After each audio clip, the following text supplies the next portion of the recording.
Welcome, everyone, to our final Connected Learning TV webinar of the month. Over the past 4 weeks, we have been exploring the processes of learning to code and how coding supports learning in a series of online discussions entitled Coding is for Everybody, Learning Through Creating, Personalizing, Sharing, and Reflecting. I'm Karen Brennan. I'm an assistant professor at Harvard University in the Graduate School of Education, and I'm joined by... I'm Mitch Resnick. I'm a professor at the MIT Media Lab. And both Mitch and I are thrilled to invite Lindsey Dunn, Heather French, and Laura Johnson, 3 recent graduates of the Harvard Graduate School of Education. They'll be sharing their experiences and reflections on learning to code and learning through code. We're also thrilled that Kylie Pepler, who was with us during the first webinar in the series, is back and is joining the conversation as a discussant this week. We hope that you will also actively participate in the conversation, responding to the ideas shared today, but also looking back and reflecting on key insights, questions, and best practices that have surfaced throughout these past few weeks. And you have a wide variety of options through which to engage. So first, we've got a live chat on live stream, and we encourage you to use the chat there to introduce yourselves, connect with other people, and pose questions for us here in the Hangout. Second, there's a section in the Connected Learning Google Plus community dedicated to this month's focus on coding is for everybody. The Connected Learning community has more than 1,700 members, and we hope that you'll join the conversation there as well. That was not enough. Third, there's a Twitter hashtag, #LearnToCode, which we hope you'll use to share your ideas and questions. Finally, there's a public Google document, a form of shared group notes. We'd really appreciate your energy in capturing highlights from today and sharing resources related to today's conversation. And that Google Doc will remain open to the public so we can continue adding to it even after today. So it's a nice source of recorded thoughts. And so a link to that Google Doc and to all these other things should be appearing in the live stream chat, courtesy of John, our Connected Learning host. So before we dive into the conversation about the role of reflection in learning to code and through coding, our reflections should start with an unpacking of reflection itself. Right. So I'm going to turn it over to Mitch to lead us in a bit of a discussion about, okay, what do we mean? What are we thinking about when we're thinking about reflection? And maybe we should also mention that actually the two of us, for this session, unlike the previous ones where we were, talking from Cambridge at Harvard and MIT, this week Karen and I are in Victoria, British Columbia in Canada, back at home for Karen, who grew up in Canada. We're at the Ed Media Conference. We'll be doing a workshop tomorrow, in fact, so it's great to be joining you here from Victoria, British Columbia. So I think reflecting is a nice place to be ending up our series on, because it gives us an opportunity to stand back and reflect upon what's been going on the past month. And when we think of reflecting, I think it's a way for people to be able to step back and try to integrate their experience and sort of synthesize it into their knowledge. Oftentimes, although we know the importance of reflection, I think sometimes it gets left aside or sort of never gets fully developed. Especially, I think we're big believers in hands-on learning and active participatory learning. And sometimes there's so much emphasis these days on getting actively engaged that people sometimes forget that although active engagement and hands-on activity are so important, it's also important sometimes to step back and to reflect on the experiences. Yeah, that stepping back is so critically important, but I think it seems a bit less glamorous than the hacking, building, creating, producing, playing. But there's so much power and interestingness in the reflection itself, and I think we'll be talking about that today, about like what are different strategies for supporting and cultivating reflective practice, because it isn't just you sitting at home on your own sort of thinking about what you're doing. I think there's... Well, it really gets integrated in with the creating and the doing and the making. Yeah. In fact, I know Don Schoen, who's a former MIT professor who wrote a lot about reflection. He wrote a great book called The Reflective Practitioner. He used to talk about 2 types of reflection: reflection in action and reflection on action. So with inaction, he was saying this sort of in the process of engagement, so while you're diving in, there's reflection going on all the time as you continue to, constantly reevaluate things while you're in the process of doing things and making a lot of mid-course corrections as you're working on things. But then there's also reflection on action, where you step back after the fact and try to synthesize what came out of this activity and what lessons can I learn for the future. So maybe one other thing I'd like to add about reflection is I do think there's a special connection with the theme of coding this month. Because at least I think one thing that attracts me about coding is that unlike some other activities, when you code, there's actually some external representation, some trace of what your thinking was about. And that gives you something to reflect upon. A lot of times it's easier to do reflecting when there's something external. Like you're just having some conversation. There's not necessarily an external trace to then gather around and reflect upon it. But when you make things, as you do with coding, it provides you an opportunity to start reflecting upon the making process. Yeah, and in response to that, specifically the way in which programming instructions represent a sequence or a process, because there are a lot of ways of producing external artifacts that don't have that same trace of process in the way that coding does in a way. Well, in some ways, and it's not just a process, but a lot of times it almost is a representation of your thinking. So it's almost like a first draft of your thinking, or sort of one way of picturing your thinking. So that helps if part of reflection is thinking about thinking, then if you have the thing you made is sort of a representation of your thinking, it helps you in thinking about thinking. But before we go up too far on the deep end with thinking about thinking and thinking about thinking about thinking, maybe we can sort of to bring it in. And we thought it'd be nice, as part of the overall trajectory of the month. We started the first week talking about creating, the importance of making stuff, and then we talk about personalizing, the importance of working on things you really care about deeply. And then last week there was a theme of sharing, and then finishing up with reflecting. And I think if we can reflect back on all of those other aspects through our discussion this week, and when we thought about who to invite as some of our people to have conversation with this week, I think it's a bit of a combination of what we've done in the past. 2 weeks ago, we had conversation with a couple of the young people from the Scratch community, so people who are actively engaged in creating with Scratch. And then last week, we talked to some people who are helping others learn with Scratch, with an educator from museums, libraries, schools, and a parent.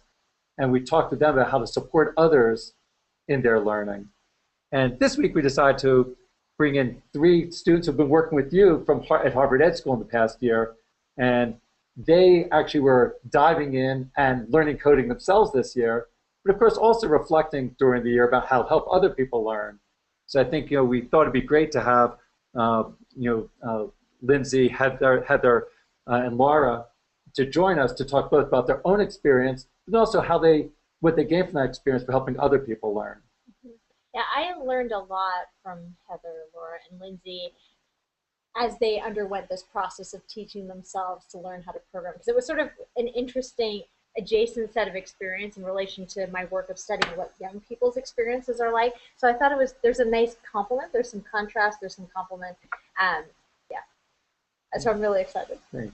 Well, maybe we'll get started. It'd be great if maybe the 3 of you, Lindsey, Laura, and Heather, could you just say a little bit about your experience of if you had any previous experience with coding, and then during this year, how you dived into it, and just explain a little bit about that process.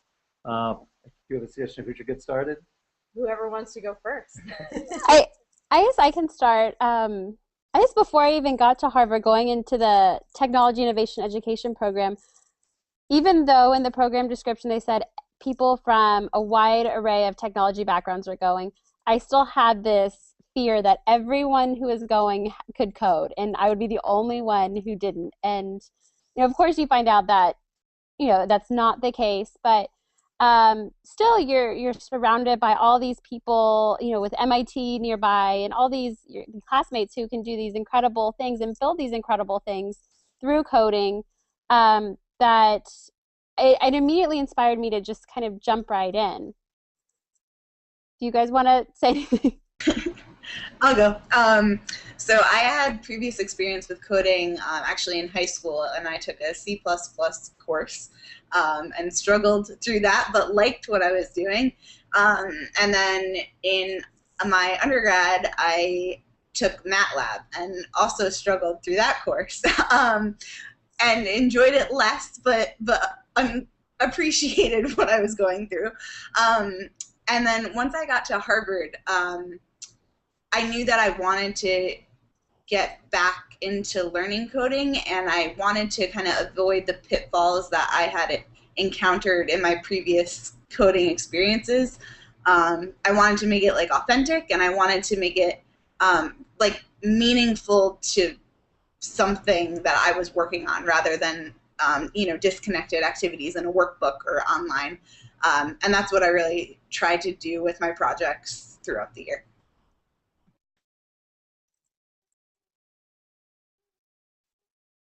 I mean, also, I think, too, this year is just the explosion of the MOOCs that before if I wanted to tackle learning coding, I'd have to take a class, and, maybe that wasn't possible as a teacher. I didn't have the time. But now I could just take being able to code, I can do that independently from home. So that really allowed me to think that this was a lot more possible than it had been before. How about you, Heather? What were your goals as you started to dive in and to do some coding? What were you hoping to gain from it? I really started from a place of needing to know how to code, because actually Lindsey and I were working on a project together first semester, and we really wanted to build something so that we could show what we were thinking. And we played around with a couple of different ideas, and nothing really fit what we needed. And so I said, okay, I'm going to try to make it in a web page, and just took that on with a lot of help from TFs and other people. But it really came from a place of like, why don't I know how to do this? Like, I should just figure this out so that I can accomplish what it is that we want to accomplish. So I have a question. So I was intrigued by Laura's comment about sort of feeling a bit sort of stuck in the earlier programming experiences. And for all three of you, maybe you could walk us through a little bit of your recent process of learning to program, and what were some of the major obstacles, and how did you overcome them? I can speak to that, definitely. For me, I wanted to learn in a step-by-step, like, this is how you do this way, and it turns out that as a learner, that's just not the way that I learn. I really like to take things apart and understand how they work, and so it took me a while with trying to just do this, I'm supposed to do this and then do that, and it'll make this work. And that really didn't work for me. And so eventually I learned how to steal code from websites and take it apart. And say, like, I would find a website that was doing what it was that I wanted to accomplish, and I would take the code and I would pull it apart until I figured out what piece made it do that and how I could recreate that in my own work. And so for me, I would get really stuck and really frustrated, and then I would remember, this is not how I process things. And I would go back and I would figure out how to decompose something to figure out what I needed. Yeah, I do think that's so important to remember that different people are going to learn in different ways. And I do think that's been one of the problems with coding when it's taught in school. It's oftentimes taught as one size fits all, as if everybody's going to learn it the same way. And I do think that's a big part of what's turned off a lot of people. Sorry, Lindsey, you were saying? No, it's I mean, I think too, when I started, I used Code Academy, which I'm sure a lot of people who are new to it are jumping in, and they get really excited because you can actually see your success right on the screen. But my initial troubles were I started going into Text Wrangler, and I had all this confidence, and then all of a sudden it's like, nope, I can't move this block to the right. Just like, it was so easy to do in Code Academy, but it's not working. But I think something that's really changing for learners now, I mean, with all these BYOD movements and, well, Google, is that if I couldn't figure it out just on my own or in Code Academy, all I had to do was Google what I wanted to do, and there are so many resources that you could look through to help you find that answer. And it's just the availability of all these resources at your fingertip. As a counterpoint to all these resources being so wonderful, I also struggled with finding the right resource to use, and kind of parsing through what was going to be the right approach and method for me. And so I also used Code Academy, and it worked really well, and I paired it with a website builder that I could kind of customize as needed, and that kind of helped me get through my stuck part. I skipped right over Text Wrangler and all of that and jumped into somewhere that I could attack and not feel overwhelmed. Speaking to that, Laura, if I can jump in, sorry. A huge obstacle for me in the beginning was learning the vocab. So knowing what something was called, because you can't look it up in Google if you have no idea what to call it. And for me, that was such a huge hurdle to start figuring that. And that actually, for me, was the biggest thing that I got from Code Academy, was just learning the names of the different pieces. I didn't really care to go through all the tutorials. I just wanted to look at what they were talking about so that I could figure out what everything was called. Yeah, I don't know if your answer was in response to what we're seeing in the live stream, but Chad just mentioned that no, like having the language even to know what types of questions to ask. Yeah, Google's great, but it's not so great if you don't, like you just said, if you don't know what to ask for. So that's something that Chad raised. The other thing he raised that I thought was really interesting, and this I feel like we encounter less with the kids that we interact with, but sometimes when we're helping adults get started with Scratch in particular, but you were working with different languages, this idea of confidence. How did you deal with sort of the psychological dimension of the challenges of programming? So I wasn't working with anyone else, and I think that was good for me. I could kind of go at my own pace and deal with things as they came. I really, really liked Code Academy's way of introducing things.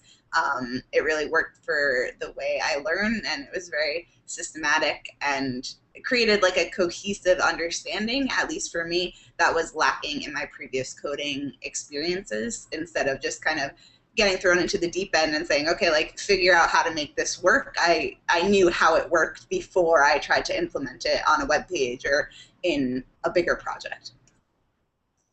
I think Heather and I worked together, and I think there were several days that I just wanted to throw my computer because I could not figure it out. And really for me, just like Laura said, there's certain tools that work better for your learning style, and Text Wrangler I was not having it. Like I couldn't start from, well, I did start from scratch, but Dreamweaver really worked better for me and allowed me to actually see what I was doing.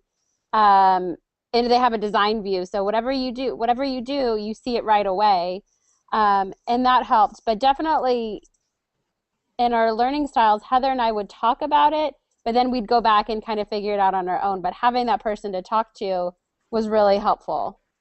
I think the biggest blow to my ego was needing to ask for help. I feel like I'm so resourceful and I'll figure out how to do this, and I think I took on building an app in Xcode, and it was so hard, and I broke it, like really broke it twice. And one of the times I had to ask someone for help. I was out of my depth, and for me that was such a hard thing to like, okay, I need to just let go of the fact that I can't just do this by myself. I need to ask somebody who really knows what they're doing. So that was a bit of a challenge.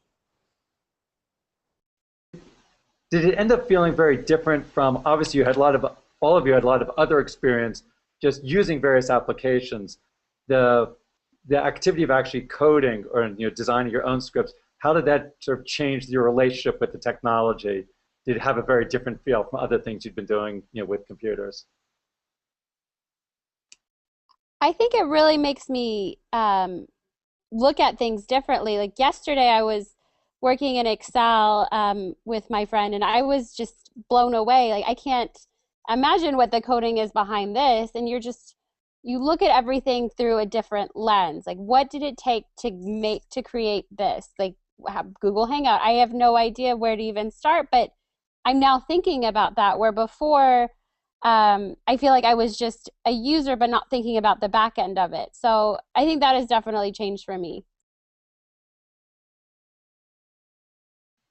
Yeah. I know that's one thing that Karen and I often talk about, Because a lot of times when people think about learning to code, they think about one thing you're going to learn is a bunch of specific concepts about, conditionals and these different, computer concepts. But I really agree with, what Lindsey was saying. That I do think one of the biggest things that you learn is just having a new perspective on other things. So like we've been talking about this different perspectives. I like the way you said having a different lens on the world. You start to see the world differently and maybe start to see yourself differently too about the role that you can play within it. Laura and Heather, anything that you think about the way that it sort of gave you new ways of thinking about things as you started to code? Yeah, I think for me, the idea that I felt like now anything was possible. Like I felt like taking on coding and learning how to build an app or whatever it is, that I felt like I opened such an enormous door. And it definitely makes you view things differently. I completely agree with that. I now think about what it takes for each app that I use to function, and how much of it is really user generated versus coming from a programmer. Or I'm also working at a big application at Scholastic right now called Math 180, and being on the back end of that, just seeing how complex creating something that comprehensive is just so cool. It's so amazing to kind of get a glimpse into this back end world of what programming really is.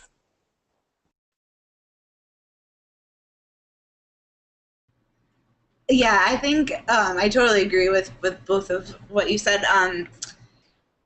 But also like how simple some things are. Like as I was looking at websites trying to figure out like what functionality I wanted to include in what I was building, you realize that a lot of things are collections of links, they're collections of images, and still a lot of hard work goes into creating those things and making them user friendly. But it just, when you know what goes into it, it kind of what Heather was saying, like anything is possible. You realize that like, oh, like I really love this website and now I can create something that has the same functionality or looks the same, but does a different purpose, serves a different purpose. If you were going to give advice now to some other people who are thinking of exploring learning to code, what type of advice would you give to others? Do it. Just absolutely go and try, and don't think that if you fail at one thing, that one way of learning or that one website or MOOC or tutorial or whatever, if something doesn't work for you, go explore other programming language, go explore other venues, go explore other resources and tools, because I'm 100% convinced that every person is capable of learning some form of coding. And it's so rewarding and fulfilling, and you get into this rabbit hole of programming and nothing exists outside of that for hours at a time. And it's such a cool thing, and absolutely do it, try it, go for it. I would suggest too, finding people that want to learn it with you, because although you do get into your rabbit hole, when you do have those problems, you have people that you can turn to. And sometimes although you can just Google it or you can look at other things, having human interaction to help solve that problem is really helpful, because sometimes if I just show my problem to someone, they're able to figure it out real quick, while I might have been trying to solve that problem for like 8 hours. But also realizing when you might need to step away and take a break and sleep on it. And then you'd be surprised at how many times you wake up and you're able to solve that problem. So just be afraid, like just be, okay knowing that walking away could help. Yeah, I would say patience, iteration, and networking. Patience to keep trying when things don't work. Iteration to keep working on things and not just, get really dedicated to whatever the first thing that you make, or the way that something looks. Be willing to change that and make it better. And networking, like Lindsey was saying, how it's so important to use the people around you, use the resources that you have. I think we're very fortunate at Harvard Ed School to be in an environment where we did have people and books and really every resource that we needed to kind of help us accomplish and understand. But the internet and, as Lindsey was saying, with MOOCs, like more and more people are going to have that expertise, or at least beginning to have that expertise. And I think the opportunities to learn and network are even going to explode from here. Speaking to that just a tiny bit, it took me 11 iterations. I built 11 apps before I got to a point where I had something that functioned well enough that I didn't just say, I can't do this anymore. I need to start over. It's such a mess that I don't know what it is. So don't be afraid to just keep trying and trying and trying until you figure out something that works for you. So we have some questions piling up in the live stream. And one question really struck me in relation to something that you said earlier, Heather, in your opening remarks about stealing code from other places. And that's something we see often with kids in the online community, and the central idea is around openness. And so the question in the live stream is, how has your experience with programming and engaging in these types of networking and connecting activities changed your perception, your ideas, the way you conceptualize openness and maybe intellectual property? I think that like Scratch's idea of building on and just making sure that you attribute what you take from somebody else's project is such a great idea. And I think you see it in literature all the time. People quote other people all the time, and it's such a great, I think it's such a great way to express things that you don't have the words for yet, like create, pieces of code that you don't have the skills for yet. And I think it's such an enormously powerful thing to build on somebody else's ideas. So I think it's great. I think I used to say it in my kindergarten class, like, it's not copying. They were inspired by you. They saw what you were doing and they wanted to try something similar.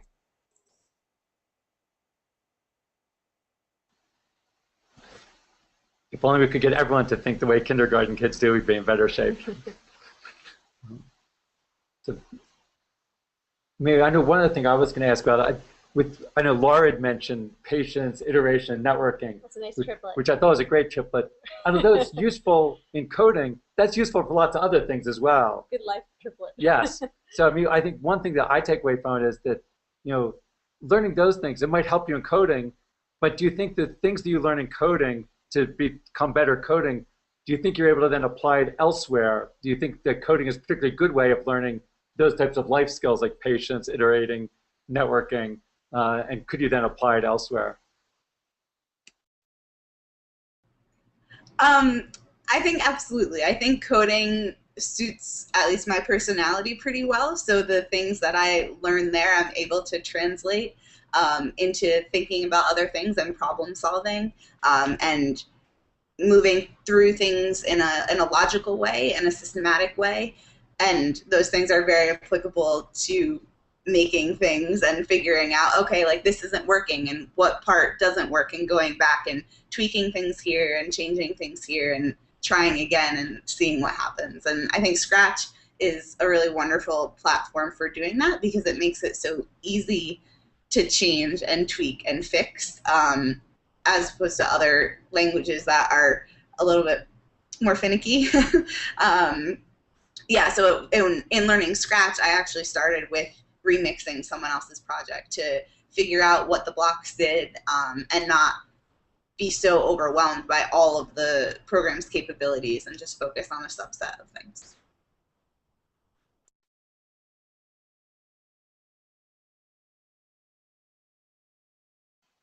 So we have another live stream question. We're going to alternate between live stream questions and questions that Mitch, Kylie, and I have. So one question was specifically targeted to Laura.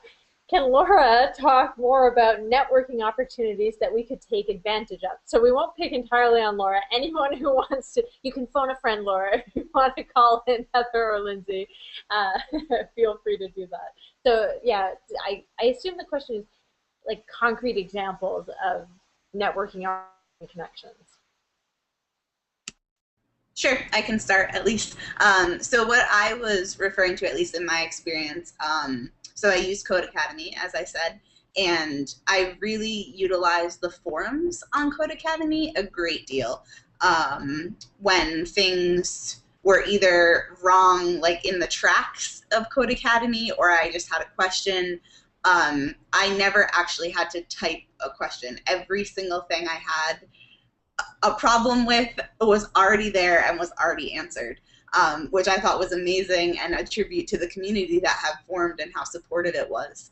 And I know that communities like that exist around other ways of learning, so Scratch and just Google forums. Yeah, so I utilized the internet a bunch, and then I used people in my life, so teaching fellows and professors and classmates that had experience coding, and I was blown away with how many different opinions and perspectives and methods people use to go about attacking coding and learning how to code. I'd love to jump in on that. I'm super fortunate to have a network of friends and family who are all also into computers and technology and programming. But outside of that, there's an array of websites out there. Stack Overflow became my best friend when I was learning how to write an app because, like Laura said, pretty much every question I had was out there. And the idea is not to just find other people's answers to questions, but you're supposed to be able to post them yourself. And I think I only posted one ever, and I had a response in maybe 6 minutes. So it's amazing the community that you will find on the internet. Go to Google, ask a silly question, and you will find 12 websites that have some form of answer about programming. That's great. Heather, can you tell me a little bit more about some of the things that you were creating? I was just wondering what that looked like. Sure. I started with HTML, so I created a website for a project that Lindsey and I were working on that needed to have pop-up windows. So you needed to be able to click around, and I learned how to image map and a couple of other things. And then in the spring, I taught myself how to create an iOS app in Xcode, so for an iPhone or iPad. And that was a somewhat similar application. It was mainly based on the idea of you would have a series of questions, and you could choose from a list of different things and get images and other information. And so it seemed like this really simple thing in the beginning, but Xcode is a very large challenge, and it uses Objective-C, which is not something I've really used before. And so that was really, really challenging. And there are very few people who I have in my network who are also app developers. So I had limited resources and almost no vocabulary to look up what I was looking for. So I started doing the same thing where I was finding open source code and learning pieces and bits from different places and sort of constructing something by taking everything else apart. Wow, that's great. And Laura and Lindsey, do you want to tell any of the stories of the kinds of things that you were making and the problems that came up along the way? So I worked on the website for the project that Heather and I were working on, and so I was working primarily in HTML and CSS. So I was using a lot of, like I said, the Code Academy and is it W3 Schools? I think that's right. To help me solve more of the CSS problems. But I definitely went through several iterations of the website, and it was for Karen's class, and even after it was turned in, I think I went to bed one night, and then all of a sudden, all the problems that I had, I figured out how to solve them. So I don't know if Karen saw version 1 or version 2 of the website. One of the interesting things with that was that neither one of us had attempted to program anything with someone else. And so we found that collaborating was actually really difficult. Even when we sat down in the same room and tried to work together, part of that is that we're just very different learners, but a large part of that is working on code at the same time can be really hard. So we ended up sort of breaking it up into pieces, and Lindsey took on a large part of the CSS because she really wanted to learn that. And so she actually dealt with a lot of the major issues that we ran into, and I sort of did, smaller things. But I think collaborating on programming was definitely a bigger challenge than I anticipated, and it wasn't until very close to the end of the project that we learned that there are all kinds of things that we could have used where we could have been editing at the same time and not messing up each other's code. So there are resources for that if you need to do that. Maybe. Go ahead. Yeah, so I also made a website, and I think my biggest obstacle was deciding how I wanted to make the website and what tools I wanted to use in addition to Code Academy. So I was learning these things, and I knew that it was only scratching the surface of what I needed to learn to make it look and work the way I wanted it to. And then I had a lot of inner conflict of making it like the right way. And the path I chose was a combination of using templates and then customizing them. So I made a goal for myself to use like at least one or two things that I learned from Code Academy on each page of my website. And so things were there, and then I just edited them to make it look the way I wanted it to, and that was much more manageable for me and allowed me to progress through the website building process. Okay, so all three of you took both of my classes in the spring, so we're going to do course pop quiz. No, I'm kidding. But the opening, Mitch talked about shown, which I believe we read in one of the, okay, good. I'm pretty sure that was in one of the two classes. And this difference between reflection in action and reflection on action. And I was wondering, even if you don't remember the readings, Mitch did a bit of a primer at the beginning of the session. And if you could talk a bit about, like, as you were working through it, the role of reflection in your learning process. But now that you've graduated and you've had maybe a bit of distance and space and time from the experience, the role of reflection on action.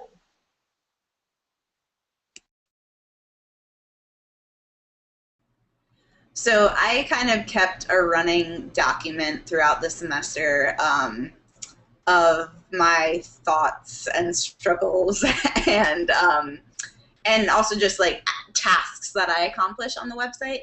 And when it came time to write the final paper, that was essentially a reflection on the process. I didn't think I used that document at all. The things that I had reflected, or I thought I was reflecting on in action, weren't that helpful when I was thinking about the process overall and the big picture of what I was learning and what I was taking away.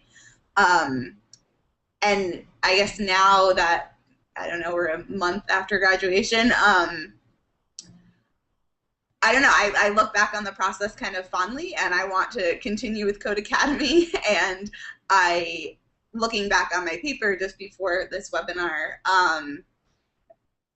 I don't know, I have fond memories of the process, and I think the reflection really helped draw those out and kind of synthesize what I actually learned and the obstacles that I overcame. I think, oh, go ahead. No, you go, Heather, you take it.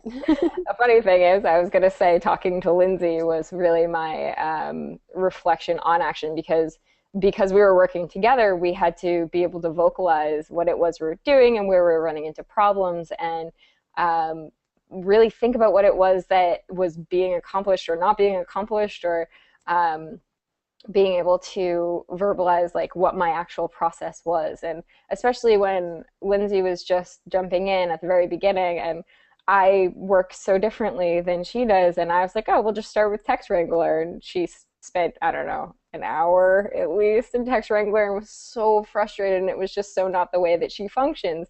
And for me, like, having that experience of working with someone else made me reflect on, oh, okay, I just like thought that everyone liked Text Wrangler, and that's definitely not the case. And so just talking it through gave me a completely different perspective, and hearing the way that Lindsey was learning the same things that I was learning made me really think about the way that I process information and use information, and that I'm not an analyst at all, that I am a jump-in person, and she's definitely more of an analyst. She likes to really understand something before she goes forward with it. So it was really interesting to have that different perspective. I think too, I mean, it really spoke to the theory of constructivism, and I just look at it like I had to flail a little bit at the beginning to really understand how far I've come and how I make meaning of what I'm learning. And going into Text Wrangler and seeing that, and it's just not working for me. I saw what didn't work, so I knew what I needed to do. So I think that struggling was so important to really seeing like how far I came from beginning to end, and what tools really supported my learning, and really how Heather and I learned differently, and what works for her, what didn't work for me, and how we can still work collaboratively on that. It seems to me that some of those ideas, like with Laura talking about the process of documenting, really helps with reflection, and actually Heather and Lindsey talking about sort of interacting with others can help in their reflection.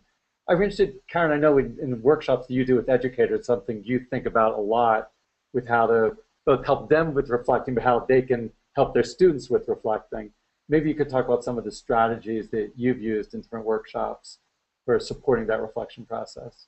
Well, I think in the workshops that you and I have done together over the years, and thinking about spring courses, giving people ample opportunities to make their thinking and their process visible, and keeping a record and a trace of things, I think is really valuable. So, Laura was talking about the design notebook. That's something that she and I are doing with 2,000 odd educators, not educators who are odd, but 2,000 or so educators, as a way of just keeping track of what you're doing, and it's a way of going back and looking at what you're doing, and that's something that I think is really important. I mean, I don't know how many Post-it notes you and I go through in events, but as a way of jotting down notes, or inserting reflective prompts as a way of encouraging people to step back and pause. And just, I mean, as always with everything, creating the opportunities for people to interact with one another, either in collaboration through building, or in collaboration through reflecting. So. And sometimes people might think that type of documenting a design notebook is something you do as you get more sophisticated, that young kids just mess around, but then later you reflect. But I think one thing that we've seen is that such an important, even from an early age, I was really inspired by the work at the kindergarten in Italy, Reggio Emilia. What was most exciting for me when I visited there and read more about it was the ways in which that from a really early age, kids, the things they were creating were then put up in the classroom to then be talked about and reflected upon. I know people talk about making learning visible, so sort of taking those artifacts and having them there for people to constantly talk about and reflect upon. Mm-hmm. And I know, Kylie, I know it's something that you think about a lot as well with that type of process. I don't know if there are things you want to add to that. Yeah, I think that reflection is so important, and I think more often than not, especially when we're engaged in making, it is that reflection in action. And it's not insignificant. I think that a lot of that, really, those tacit understandings that are developed through that early exploration are really important. I was just at a workshop today in which they had looked at the impact of actually being able to play around with materials before reading some sort of text, or going and watching some sort of video, and it's like a 30% difference in gains in having that early exploration. So that shared artifact, that thing that we're producing, is really important for our learning process. And a lot of times we try to learn first by reading about something, or learn first by attending a lecture. And really, I think as all the stories here today, just really jump in, try it out, and that's really going to be the best process for us to be, reflecting in action. The reflecting on action is a little harder. There's a little bit of discipline that has to come in with that, and so a lot of times there's that notebook that you were talking about, those kinds of pieces. And so it is kind of nice sometimes when we have somebody that taps us on the shoulder and says, "Hey, why don't you take 5 minutes to really write about this?" And I think that's connected to next month's series that's going to be sponsored by the Writing Project. It's really going to be talking about that writing and that bridge for reflection. But it is, it's something I think that we all struggle with in making that time. But once it becomes a habit, it's really, it becomes second nature. Well, I know I personally still struggle with it. I get so caught up in the activity that process of documenting sometimes gets left aside. I know we both learned a lot. We had a couple of years ago, we had a visiting researcher in our group, someone we've collaborated with for many years, Nobuyuki Ueda from Japan, who's one of the master documenters. So everything that we did during that year got documented. And like in real time, he'd be making videos, taking images, and then immediately interject them into the process. So something he was always documenting, but not waiting for the next day to look at it. Like as you're in the middle of the process, you would then see the video made in the first part of the process, which would then lead you to rethink the approach that you were taking. And I find that so useful when that's happening, but then sometimes forget how valuable that can be.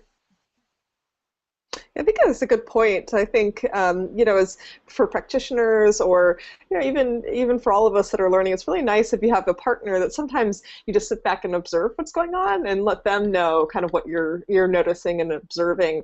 And I know, people are using like that little app called Vine, for example, to do like a 20-second reflection, to really look at ways that would be integrated with our ways of working so that it's not this heavy burden. It doesn't need to be an 8-page journal entry to stimulate reflection.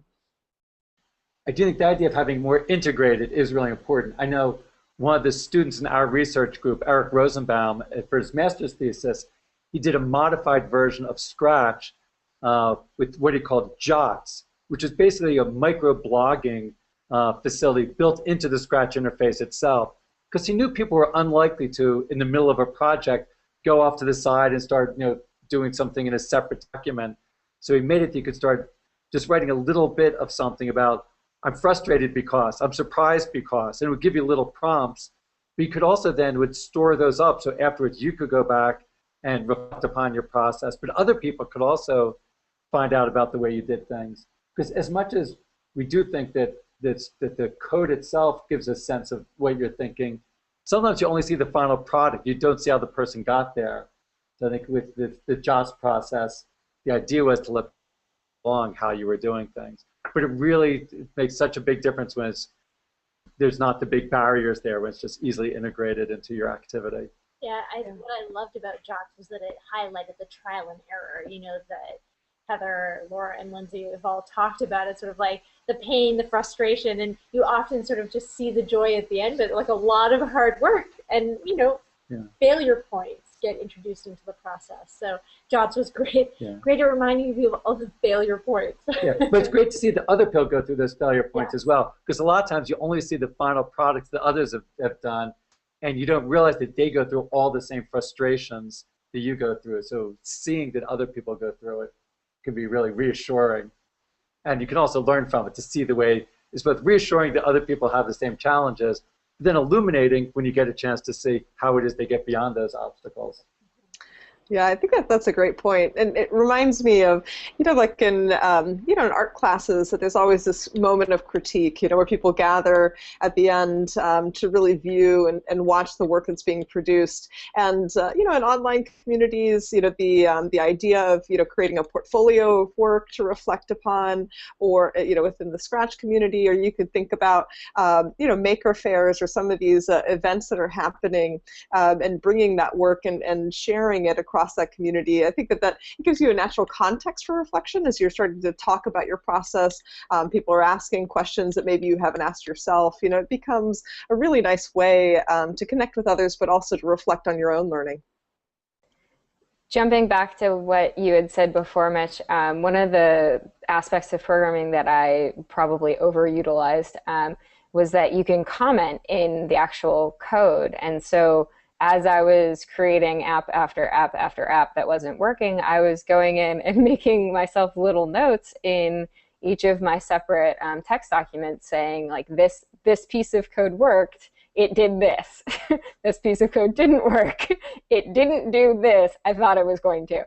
And for me to be able to go back, like every time I got to a place and I was like, how did I do that? I cannot remember how it worked before, and I don't remember. I could go back to my last iteration and look at my comments in my actual code. And for me, that was my reflection in action. That was such a helpful step that later I could still go back and see, like, oh, that worked and this didn't work, and just understand it better.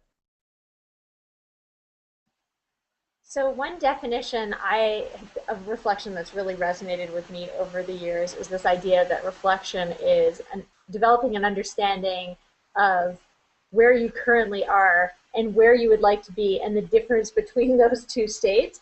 So, we're approaching the top of the hour, and maybe a way to end is thinking about where you want to be. So looking ahead for the three of you, what's next, building on what you currently know? I guess I would like to, I'm just trying to master or just work in web pages right now. I would like to add more interactivity to it. I'd like to add, different elements, work more with JavaScript, and just see what the possibilities are with different languages. So that's my goal right now. Yeah, one of my summer to-do, or on my summer to-do list is finish the tracks in Code Academy. And then kind of reevaluate where my knowledge is and what I can do, and then see where I want to go from there. I'm actually really excited because my both of the schools that I'm going to be working in are going to be using Logo, and so I'm really excited to be using Logo in schools. And my goal for myself in the next year is to inspire every student that I come in contact with that is using Logo to want to take that information, that knowledge, and that skill set and go on to use it for other code and to dive into Scratch and to keep exploring that idea of programming. Well, maybe it's a good time for the rest of us to sort of do a little wrap up as well, as we sort of reflect back about the past month of these webinars, but also looking ahead of some of the things that we see of how we can build upon some of the things that we've been talking about over the past month. I don't know, Kylie, I don't know if you want to start with any reflections that you have about building on some of the things we've been talking about this month, looking ahead, and then we can follow up with that. Sure, I'd love to. I think, the title "Coding is for Everybody" is really, it's too true. And a lot of times we think that coding is really just for people that have a high technical ability, that have had some prior background with computer programming. But a lot of the work, some of my own work has really shown that kids, as young as second grade can get involved in this kind of thing. And not only that, it's actually it connects to their in-school learning, and so can build bridges. And so I think I encourage all of the educators listening to really, and to the parents, to really think about that there's no prerequisite of something that you need to know before you get started. And so even kids that weren't able to read and write, print literacy, are really able to do this kind of thing. And so just really take that leap of faith, give it a shot, and try it out, and really support your learners as they're working on this. And there's something to be had by engaging in these tough challenges.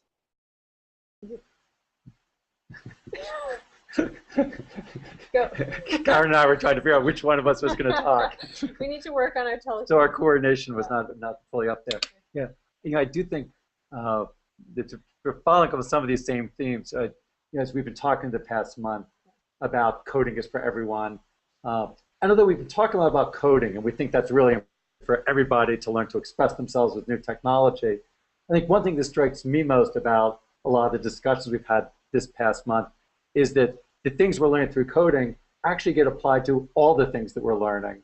And the approach for everything we design and everything that we're learning, I think the coding provides a particular instance where we can really explore those ideas well. Those ideas we've talked about of creating, personalizing, sharing, reflecting, are things that are especially important as we code, but also we can then make use of those ideas in so many other ways. And I think, right now, I think we, are living in a world where everyone's going to be growing up and designing things in one way or another, whether they're, in a community organizer and organizing some type of new activity in their community, or a marketing manager for a company and organizing a marketing campaign, or a journalist who's designing an article.